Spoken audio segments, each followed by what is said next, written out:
vote pour la science avec Isabelle Burgon. Bonjour à vous, j'espère que vous allez bien aujourd'hui. Le Québec amorce un autre virage vert avec la construction de nouveaux parcs éoliens. Le Saguenay, Lac-Saint-Jean, Rivière-du-Loup et Nicolet seraient d'ailleurs les régions les plus propices pour exploiter l'énergie du vent, selon Hydro-Québec. Parmi les nouveaux projets, il y a le très attendu parc éolien Apuiat de la Côte-Nord. Une cinquantaine d'éoliennes seront construites sur le territoire traditionnel des Inuits de Ouachat-Mac-Maniouténam, à 40 km de Port-Cartier. Certains projets ne font pas que des heureux. On parle là d'un projet éolien des neiges dans la région de Québec. Des élus et des citoyens reprochent au projet la dégradation du paysage ou encore le bruit dérangeant des éoliennes. Un BAP examine actuellement ce projet et la décision devrait être prise en juin prochain. Quels sont les nouveaux projets d'éoliennes au Québec et pourquoi cela inquiète les citoyens? Nous en parlons tout de suite. Restez là.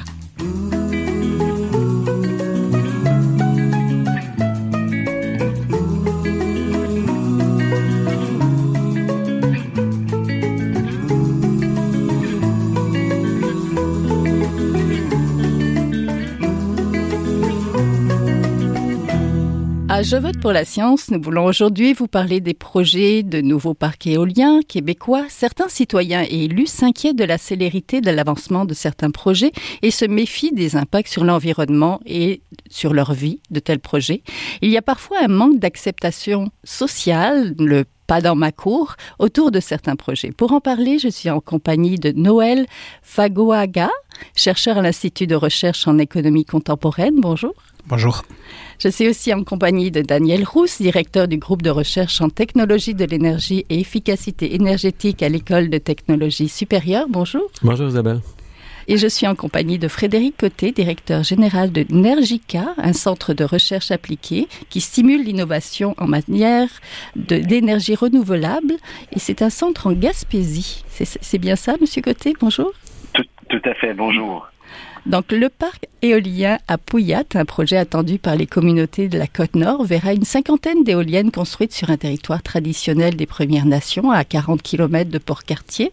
Il sera mis en service en décembre 2024, donc à la fin de l'année. À Québec, le projet de parc éolien des Neiges, à proximité du Mont-Satanne, inquiète de nombreux citoyens. Ce projet fait actuellement l'objet d'un BAP et ne plaît pas justement à tout le monde en raison du bruit et des impacts environnementaux qui pourraient susciter. Donc tout le monde ne se rassemble pas toujours autour des pales des éoliennes. Pourquoi? Peut-être professeur Rousse. Moi, c'est une question un petit peu large. D'abord, j'aimerais ça parler d'Apuiat, si la chose est possible. Oui. Pour moi, c'est le plus beau projet qu'on a réalisé jusqu'à présent. Je ne remonterai pas jusqu'à l'origine des projets éoliens d'Hydro-Québec, mais disons qu'ils fonctionnent par appel d'offres depuis très longtemps et que les partenaires y étaient joints très souvent très tard dans le processus. Avec la présence de Mme Brochu à la tête d'Hydro-Québec, une femme pleine d'empathie qui avait bien compris qu'il fallait faire les choses avec les citoyens et non pas créer un projet puis ensuite de ça leur passer à travers la gorge, on a réussi presque l'impossible puisque souvent les cultures qui sont les nôtres de développement et les cultures des gens qui sont dans les communautés autochtones qui sont, et c'est une bonne chose, plus en accord avec leur nature, eh bien ça s'opposait et puis cette fois-ci, ça a fonctionné. Alors pour moi, c'est le plus beau projet puis c'est pas parce que les éoliennes sont plus efficaces que les autres, mais c'est parce que cette fois-ci, ça se fait main dans la main et il y a des retombées directes et importantes pour la communauté. Il faut rappeler qu'avec le modèle d'affaires qu'on a, contrairement à celui, par exemple, de l'Ontario, les gens qui reçoivent des retombées, disons, financières pour nos projets d'éoliennes sont beaucoup moins élevés à projets équivalents qu'ailleurs, parce que comme on va au plus bas soumissionnaire, les gens soumissionnent le plus bas possible et vont donner des redevances les plus faibles possibles aux gens. Alors, c'est ça qui fait que des fois, ça grince un peu au niveau économique. Puis maintenant, au niveau social, je pense que les gens vont, comment je pourrais dire, un peu comme dans toutes à peu près les sphères, quand on ne connaît pas bien un projet, dès que quelqu'un brandit la menace d'un projet, tout de suite, on a peur du changement. Et on pourra commenter sur le bruit, on pourra commenter sur l'impact, on pourra voir les choses. On est là pour ça. Puis on pourra commenter aussi sur pourquoi ces projets-là des Neiges et Apuiat, et c'est ça qui m'a attiré. En fait, ce sont des projets intéressants, malgré le fait qu'ils ne sont pas dans les zones où ils vantent le plus au Québec. Mais on peut revenir là-dessus plus tard. Je vais vous laisser continuer l'entretien avec d'autres partenaires sur le même sujet.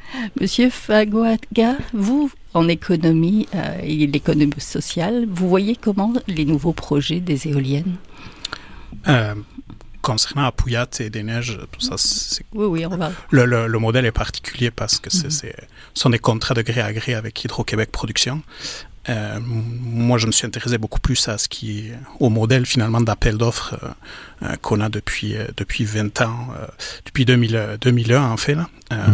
Puis, je pense que dans le modèle qu'on a à l'heure actuelle, puis M. Rousse en parlait à l'instant, c'est qu'en fait, on fait des appels d'offres sur la base de décrets du Conseil des ministres qui décide le volume et le type d'énergie dont on a besoin. Donc, ça ne rentre pas forcément dans une logique finalement de demande ou d'approvisionnement long terme. Ce n'est pas Hydro-Québec qui gère ça.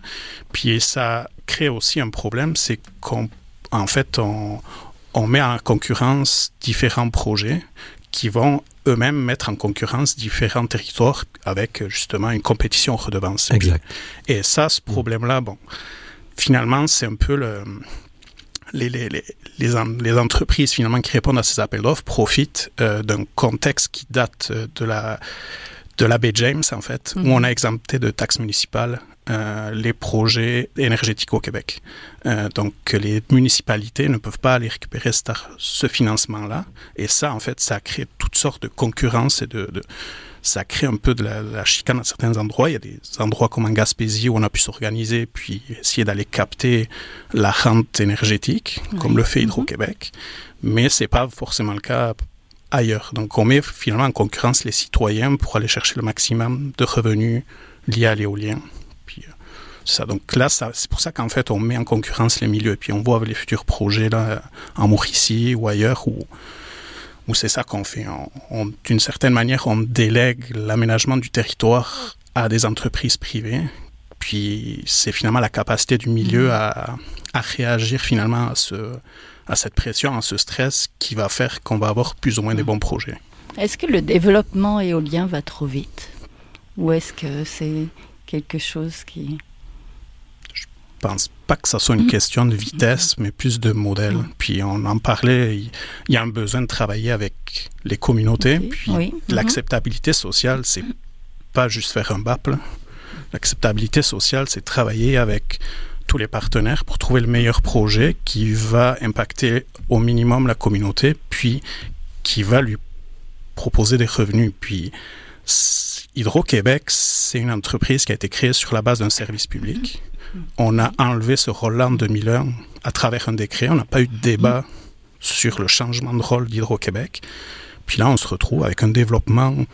Puis, j'ai rien contre l'éolien, là, très clairement, mais on a mis cette pression-là dans ce modèle-là qui fait que le service public, qui sait qu'il tient. Là. On met la charge sur les élus municipaux là, d'aller chercher les revenus, de s'organiser, d'aller emprunter pour se développer, mais qu'est-ce qui fait que ça, c'est le meilleur développement? Là? Oui, on est déjà dans le vif du sujet. Monsieur Côté, je voudrais vous entendre. Quelle est la place de l'éolien par rapport aux autres énergies renouvelables au Québec?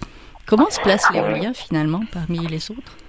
Oui, en fait, quand on regarde l'éolien, le développement éolien s'est amorcé au début des années 2000, essentiellement au Québec, depuis 2003, autour d'appels d'offres. On a, pour faire des chiffres ronds, là, l'éolien, c'est à peu près 10% de la puissance installée au Québec quand on parle de production d'électricité là, dans le parc d'Hydro-Québec. Donc, la production d'électricité au Québec, actuellement, c'est encore essentiellement hydroélectrique. Puis c'est un développement qui s'est raffiné au fil des années. Dans le fond, j'aimerais peut-être faire un petit retour là sur certains éléments. Dans le fond, depuis les appels d'offres, dans les appels d'offres depuis autour de 2014, je vous dirais, les appels d'offres d'Hydro-Québec imposent de la participation des communautés comme copropriétaires des projets éoliens qui se déploient. Donc, on parle de partenariat 50% là, depuis ce moment-là. Le premier projet aussi, dans le fond, ça s'est beaucoup fait, évidemment, par la force des choses au fil des années, plus dans l'est de la province, là, le Gaspésie, Bas-Saint-Laurent. C'est des régions qui ont été les pionnières, plus de vent, puis les pionnières aussi, là, dans le fond, qui ont misé sur ces filières-là pour se développer. Puis, au fil des années, on a vu la part de participation des communautés dans les projets grandir, si bien que depuis 2014, là, c'est 50-50 avec les communautés. Même au niveau autochtone, on a un projet là, MU là, qui a été développé avec les nations Micmac, les communautés de la Gaspésie, où ils sont propriétaires à 50% aussi. C'est un parc qui est en opération depuis 2016. Donc, je vous dirais, le portrait par rapport à ça, il est vraiment plus l'emprise ou disons la participation des milieux est quand même là.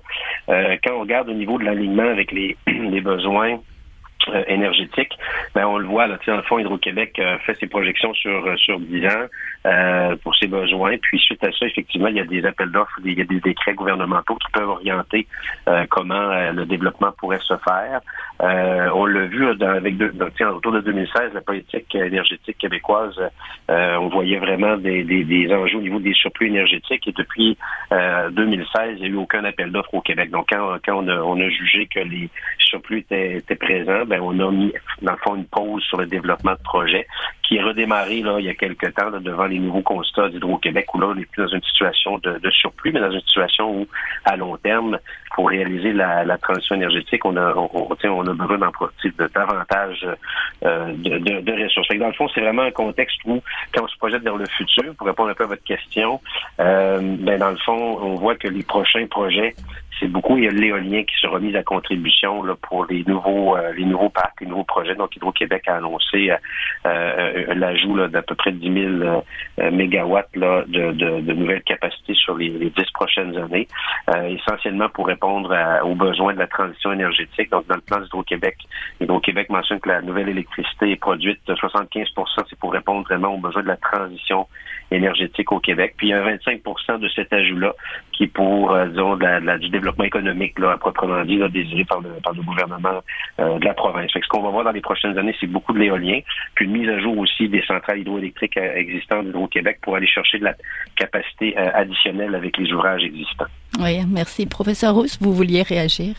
Ben, un peu aussi. Là, c'est intéressant de voir que Frédéric et moi, on regarde dans la même direction, mais peut-être pas du même angle non plus. En fait, ce qui représente 10% de ce qu'on a en énergie, c'est plutôt la puissance installée. L'éolien va produire moins que ça, même si le facteur de charge est devenu plus important. C'est-à-dire qu'une turbine hydraulique, tant qu'il y a de l'eau, on peut faire tourner, mais je veux dire, quand il n'y a pas de vent, ça ne produit pas. Donc, on est dans ce truc-là. Vous avez parlé de la ressource éolienne. Oui, la Gaspésie est bien dotée, mais la Côte-Nord est encore mieux dotée. Mais c'est la Gaspésie qui a été plus rapide de ce côté-là. C'est intéressant de regarder la carte, on va appeler ça l'Atlas éolien du Québec, établi par mon ex-collègue Robert Benoît, là, qui a pris sa retraite aujourd'hui. L'endroit où il vente le plus, c'est l'endroit où on a le moins besoin, c'est le Nunavik. Et puis, on est loin des lignes d'Hydro-Québec. Ah oui. En fait, il y a des millions de mégawatts qu'on pourrait installer théoriquement avec cette carte-là, mais il y en a environ 100 000, ce qui représente 3 fois Hydro-Québec aujourd'hui, qui sont à moins de 25 km des lignes déjà existantes. Alors, il y a beaucoup de potentiel, mais ce potentiel-là est surtout dans la région nord du Québec. Ensuite, il y a la Côte-Nord, et curieusement, les meilleurs sites qui sont près des grands centres de consommation, il y a la Prairie, où il y a un parc, c'est pas le meilleur. Il y a la côte de Beaupré et des neiges, et évidemment, il y a Apuiat. Donc, il faut non seulement considérer le potentiel éolien, il faut considérer aussi la proximité. J'entrerai pas dans les détails, mais pour faire un bon parc éolien, il faut que ça soit à la fois proche, puis avoir une vitesse moyenne de vent d'au moins 7,5 mètres par seconde, mais là, on s'en va pas de ce côté-là. Maintenant, pour le modèle, peut-être aussi que mon collègue va pouvoir voir comment ça fonctionne, mais je vais livrer mon idée sur ce qui se passe. Vous avez posé la question, quelles sont les énergies renouvelables actuellement puis envisageables? Alors, théoriquement, on pourrait y aller avec le solaire. Mais en fait, c'était plus la place de l'éolien par rapport aux autres. Est-ce qu'elle se démarque des autres? Oui, il faudra qu'elle se démarque parce que notre potentiel hydroélectrique, qui a été très grand, puis on fera pas un dessin là-dessus, on est rendu qu'on va harnacher des rivières aussi loin qu'à la Romaine, puis il faut prolonger la 138 encore plus loin. Alors, est-ce qu'on va aller harnacher la rivière Georges puis faire des lignes qui se rendent jusqu'à la Grande pour amener l'électricité jusqu'ici par la suite.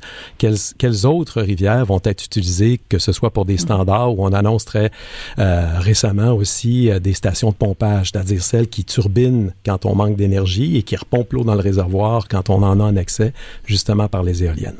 La deuxième source potentielle, ça pourrait être le soleil, mais ici, le soleil, on en a l'été, au moment où la charge de climatisation des résidences est très faible par rapport à notre charge de chauffage en hiver. Et en fait, la charge de l'institutionnel et du commercial est à peu près stable dans l'année. La charge des industries est le plus stable possible parce que eux autres, ils veulent avoir le facteur d'utilisation de leur énergie le mieux possible. Alors, ce qui varie surtout au Québec, c'est la consommation d'électricité par les résidences et par les endroits où les gens habitent. Donc, on passe à peu près un appel de 20 000 mégawatts en hiver, puis ça descend 8 000, 8 500, 10 000 en été. Donc, ça fait comme un genre de courbe si on regarde ça sur un graphique qui va de janvier jusqu'à décembre. Donc, en été, on a des surplus d'énergie. Pourquoi faire du solaire? Alors qu'en hiver, on n'a pas grand-chose. En été, on a 6 heures de soleil pic maximum par jour. En hiver, on n'arrive même pas à 1,6, 1,7, dépendamment des régions. Alors, le solaire est disqualifié. Qu'est-ce qui nous reste? On pourrait penser à la biomasse. La biomasse, pour produire les 100 TWh par année qui seraient nécessaires, par exemple, pour changer le fuel qui est utilisé dans l'industrie seulement, eh bien, notre forêt aurait péri complètement en 2070. Fait que la biomasse, c'est bon pour des petits projets d'approvisionnement locaux. Alors, il nous reste quoi? Il nous reste l'éolien. Et par chance, on est doté, on a un bon potentiel éolien. Alors, il faut capitaliser là-dessus. Attendez, M. Fagoaga, vous vouliez réagir aussi? Allez-y. Oui, en fait, je pense que le principal atout de l'éolien, c'est aussi d'avoir des centrales hydroélectriques. Parce qu'on peut intégrer facilement de l'éolien grâce à ces centrales-là, parce qu'on a un besoin de puissance pour pouvoir justement équilibrer notre réseau. Ce qui nous manque actuellement, c'est des réseaux de transport. Puis là, on parlait de la Côte-Nord. On a la Romaine, on a Churchill Falls, qui occupent les infrastructures de transport. Donc, on va avoir besoin de plus d'infrastructures de transport. Donc, ça demande une planification de savoir où est-ce qu'on va mettre l'éolien, comment on le fait, ça va être quoi le plan. Et ça, je pense que c'est quand même un paramètre assez important. Moi, j'aimerais qu'on parle des impacts. Les impacts des éoliennes sur les communautés. Là, je sais qu'il y a des très beaux projets qui se mettent en place. On a évoqué à Pouillat. Mais les impacts environnementaux, les impacts justement sur les gens aussi. Sociaux et économiques, oui, c'est important aussi, les trois. Ouais. Oui, donc peut-être M. Côté. Oui, évidemment, donc c'est intéressant, puis dans le fond, on le voit, l'éolien, ce qui est attrayant de l'éolien, c'est qu'effectivement, le profil de production annuelle colle assez globalement assez bien avec le besoin national québécois, le profil de consommation québécoise. Puis c'est vrai que pour le sud du développement, on le voit là, il va avoir besoin de nouvelles lignes de transport. Puis ça, c'est un dossier très d'actualité. Le réseau de transport haute tension d'Hydro-Québec qui a été conçu, dans le fond, pour amener l'énergie des barrages du nord vers le sud essentiellement, là, puis après le distribuer dans les zones habitées. Mais on voit que c'est un réseau qui est saturé, puis deux, qui correspond pas où se trouve le potentiel énergétique un peu plus du futur, là, qui est essentiellement éolien. Puis on voit aussi l'importance de bien planifier ces projets-là.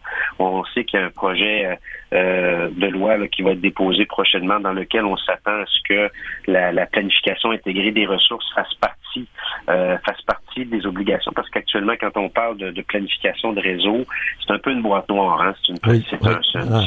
Donc, c'est géré par Hydro-Québec. À l'interne, on ne sait pas trop comment ça se fait. En tout cas, ils font un peu comme une approche plus de secret industriel là, ou de secret d'affaires. Là. Oui, il y a des périodes concernés, mais c'est plus pensé dans une logique d'affaires. Alors que on le voit, là, les impacts sur les communautés pour accorder des projets. Donc, ça, la bonne nouvelle, c'est que je pense qu'il va y avoir plus de place là, dans l'avenir pour les communautés de voir venir puis de s'impliquer dans la planification à moyen et long terme. Au niveau des impacts des projets, bien évidemment, vous savez, c'est toujours une question c'est un arbitrage en fait, hein, c'est-à-dire il y a pas de technologie qui n'a pas d'impact. Puis en fait actuellement il y a des impacts à ne rien faire aussi. Quand on parle des changements climatiques, je pense que les impacts des changements climatiques sur les communautés, qu'on regarde les feux de forêt qu'on a vus l'été dernier, qu'on regarde l'érosion des berges qu'on vit dans plusieurs régions du Québec, les inondations en répétition, donc on le voit concrètement qu'on doit repenser notre modèle énergétique, mais évidemment développer des projets d'infrastructure, peu importe lesquels, il y a des impacts. L'éolien, c'est une technologie qui a moins d'impact que d'autres, mais qui a des impacts malgré tout. Il faut le savoir, il faut en être conscient, que ce soit donc au niveau sur la faune, sur la flore, sur l'environnement, visuel, sonore. Donc il y a des impacts. Typiquement dans le développement de projets, il y a des études d'impact préalables qui sont faites, qui sont présentées aux communautés pour en discuter, pour en débattre. Puis évidemment, c'est de trouver la façon où on trouve un bon équilibre entre les impacts des projets qu'on déploie, puis les avantages que les milieux en reçoêt et la société en général également. Mais évidemment, c'est toujours une question d'alternative de choix entre les différentes technologies. Puis l'éolien, c'est une technologie qui est intéressante dans ce sens-là, mais qu'effectivement, on doit développer avec quand même une certaine finesse là, pour s'assurer que tout se passe là, pour le mieux dans les communautés qui reçoivent ces technologies-là. Oui, pour le mieux. Monsieur Fagoaga. Oui, je suis assez d'accord avec le besoin d'une planification. Puis, si on pouvait arbitrer justement ce projet éolien par rapport aux effets qu'ils ont sur les écosystèmes, que ça soit qu'on soit en milieu forestier ou même en milieu agricole, on le voit là avec les nouveaux projets en Mauricie. Mais si on est capable justement de pouvoir planifier les effets que vont avoir ces projets en amont, parce qu'actuellement la localisation des projets sont essentiellement par rapport à la capacité de transport. D'électricité. On est limité par l'intégration. 7000 mégawatts, là, c'est ce qui est à peu près convenu comme la limite, c'est peut-être un peu plus. Donc là, on aura besoin de plus de transport. Donc, les lignes de transport qui vont être développées, si elles se font dans le cadre de développement de projets éoliens, par exemple sur la Côte-Nord, où on a identifié des milieux récepteurs sur lesquels on va avoir moins d'impact, par exemple, là, on serait capable de pouvoir anticiper. Actuellement, le développement de l'éolien se fait sur des appels d'offres où la réponse, c'est une réponse économique, c'est le prix, c'est le cent par kilowattheure, où après, on va s'arranger pour avoir une acceptabilité sociale dans un cadre où on n'a pas de taxe municipale, donc on met en concurrence les différents acteurs. Donc, puis en troisième, on a l'impact environnemental. Puis c'est là où finalement les mouvements citoyens se lèvent, c'est que comme on met ça à la fin, là, ça crée des tensions. Donc, il y a vraiment un besoin de planification et d'intégrer ces trois paramètres-là. Puis, si on comprend aussi un peu mieux pourquoi on fait de l'éolien, puis là, je reviens sur la transition énergétique, on a une demande qui explose. La demande, elle est liée à des enjeux météorologiques, elle est liée à des enjeux industriels, à des enjeux démographiques, puis là, on rajoute l'électrification des transports. Quand on parle de transition énergétique au Québec, on parle du plan d'économie verte qui est un plan d'électrification, qui est un plan sectoriel qui a il n'y a pas de cible de réduction de GES, il y a des cibles d'aller chercher de la richesse, des points de PIB, non pas de réduire les points de GES. Okay. Donc finalement, quand on rentre là-dedans, je pense que les gens seraient plus enclins finalement à accepter certains projets s'ils comprenaient un peu plus clairement ça serait quoi leur contribution finalement à un projet de société, à ce débat de société qu'on doit avoir sur les enjeux énergétiques au Québec. Tous ensemble. Oui. Professeur Rousse, je vais terminer avec vous. Donc, les impacts. Les impacts, oui. D'abord, un commentaire. Frédéric, je suis tout à fait d'accord avec toi. Hydro-Québec, c'est une boîte noire dans laquelle il est difficile d'avoir des données. En fait, à l'École de technologie supérieure, quand mes étudiants font des projets de réseau d'énergie, net zéro, etc., ils prennent des données françaises puisque Électricité de France met à la disposition de tout un chacun toutes les données. Oui, c'est ça, c'est très transparent. Ensuite, pour ce qui est de ce qu'on vient de dire chez M. Fagoaga, pardonnez-moi de la prononciation de votre nom, mon cher ami, c'est tout à fait exact. On met la charrue en avant des bœufs. C'est sûr qu'il faut qu'un projet soit rentable pour la société, mais la rentabilité, ça se mesure pas juste avec un signe de dollar. Maintenant, quels sont les impacts? Les impacts, c'est ça. Il y a des impacts environnementaux mal connus. Par exemple, les gens ne savent pas, une éolienne, ça fait du bruit. C'est un bruit qui est cyclique. C'est peut-être ça qui est dangereux. Mais en fait, quand on s'éloigne d'une éolienne à 400 mètres, ça fait 33 décibels. Et là, ça fait toujours rire mes étudiants quand je leur dis 33 décibels, c'est le bruit moyen d'une chambre à coucher dans une résidence. Évidemment, ça dépend de ce qu'on y pratique comme activité. Et ensuite, quand on est plus près, à 160 mètres, ça fait le bruit d'une cuisine. Alors, il y a personne qui se plaint du bruit des casseroles et des fourchettes chez lui. Alors, il y a comme un mythe. Alors, l'idée, c'est d'amener les gens près des éoliennes pour savoir si ça fonctionne. Maintenant, il y a des exceptions, c'est certain.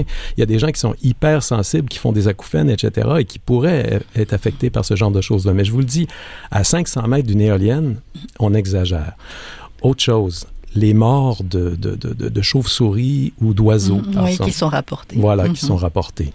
Quelqu'un qui tient un chat dans ses mains et qui va protester contre la mort des oiseaux par les pales d'éoliennes, c'est pas tellement de quoi elle parle, parce que on a environ 400 000 décès par année aux États-Unis imputables d'oiseaux aux éoliennes, et 1 milliard à cause des chats. Alors, c'est un peu difficile, les bâtiments. Les éoliennes sont de loin, si vous voulez, la cause. Quand on parle des voitures, on parle des bâtiments, on parle d'autres choses, les lignes électriques, c'est de loin ce qui fait mourir le moins les oiseaux. Alors, on pourrait me dire, oui, bon, si on fait pas de parc éolien, il n'y aura pas de mort d'oiseaux imputables à cela. En fait, on ne peut pas s'en passer, on va être obligé de le faire, et de deux mots, il faut choisir le moindre, comme disait Socrate. Maintenant, il faut faire attention. Par exemple, dans un couloir migrateur, on a le parc de Cap-Tourmente, qui est situé près du développement des neiges ou de la seigneurie de Beaupré. Je suis certain que les gens ont regardé les couloirs de migration pour savoir que les oies partaient de Cap-Tourmente vers l'île de Sommaire en longeant le fleuve. Parce que sinon, là, évidemment, on peut avoir des casualties, comme disent les Américains. Quels sont les autres impacts? Il y a du shadow flicker, comme appellent les Américains, c'est-à-dire des gens qui sont construits à proximité. Je pense pas que ça puisse arriver ici, tellement proche d'une éolienne que quand la pale passe vis-à-vis le soleil, ça crée une ombre à toutes les 2-3 secondes en fonction de la vitesse de rotation de la pale. Alors évidemment, ça c'est hyper emmerdant, mais ici, au Québec, on n'a pas cet impact. Les autres impacts, quels sont-ils? Moi, ceux qui me font peur, en fait, c'est on a ici ce que j'appelle le canari dans la mine. Vous savez, on utilisait les canaris pour détecter la présence de gaz qui pouvait causer des explosions. Ben nous, on a le caribou forestier qui est en train de crever. Et puis, à force d'exploiter la forêt à tort et à travers, il faudrait qu'on regarde ça aussi. Ce que je ne sais pas, là, je suis pas un expert de ça, par contre. Mais ça m'inquiète d'aller installer des éoliennes un peu partout, si l'on veut. L'autre chose que je trouve un peu dommage aussi, c'est le fait que l'on interdise l'accès. Par exemple, dans la seigneurie de Beaupré, c'est clôturé, on ne peut pas aller se promener. Si vous êtes en Espagne, les éoliennes ne sont même pas dans un petit enclos avec la clôture frost autour. Je veux dire, les gens peuvent faire de la randonnée autour, puis il n'y a rien, il n'y a pas de danger, il n'y a rien à faire. On entend le petit voum à intervalles réguliers, c'est tout ce qui se passe. Ici, c'est comme si c'était une chasse gardée, on ne voulait pas que les gens y aillent. Alors ça, ce sont certains des impacts. Je pourrais continuer, mais je vois le temps qui file et on dépasse le temps qui nous est imparti. Alors, j'aimerais remercier mes deux collègues et puis j'espère qu'on aura l'occasion de reparler de tout ça parce qu'on n'a vraiment pas fait le tour de la question ou des questions. Merci. Vous venez de comprendre qu'il va falloir apprivoiser peut-être les éoliennes d'un point de vue citoyen et d'un point de vue du territoire. Donc, merci beaucoup. Vous venez d'entendre Daniel Rousse, directeur du groupe de recherche en technologie de l'énergie et en efficacité énergétique de l'École de technologie supérieure. On était aussi en compagnie de Frédéric Côté, le directeur général de Nergica. On vous mettra le lien de ce centre de recherche-là. Et de Noël Fagoaga, chercheur à l'Institut de recherche en économie contemporaine. Merci à tous les trois. Merci Isabelle. Merci, au revoir. Merci Noël, merci Frédéric. Au revoir. Voilà, Je vote pour la science, c'est une production de l'agence Science Presse avec Radio VM, à la régie Daniel Fortin, à la recherche cette semaine Fanny Robarcher et à la réalisation et au micro Isabelle Burguin. Vous pouvez réécouter l'émission et si vous l'avez aimée, partagez-la. Visitez la page aussi de l'émission sur le site de l'agence Science Presse. Je vous souhaite de passer une très belle semaine à notre antenne. Jin Jiahua est un chercheur typique.